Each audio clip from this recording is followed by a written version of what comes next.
ఇది water Apple చెట్టు. ఈ చెట్లు నర్సరీలో దొరుకుతాయి.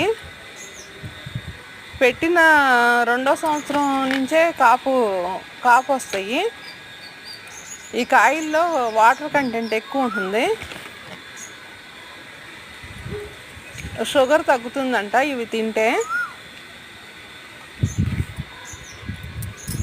ఇప్పుడు పల్లెటూళ్ళలో కూడా పెంచుతున్నారు ఈ చెట్లని. చాలా చెట్టు నిండా గుత్తులుగా కాస్తాయి. ఇది చెట్టుకి 2వ కాపు.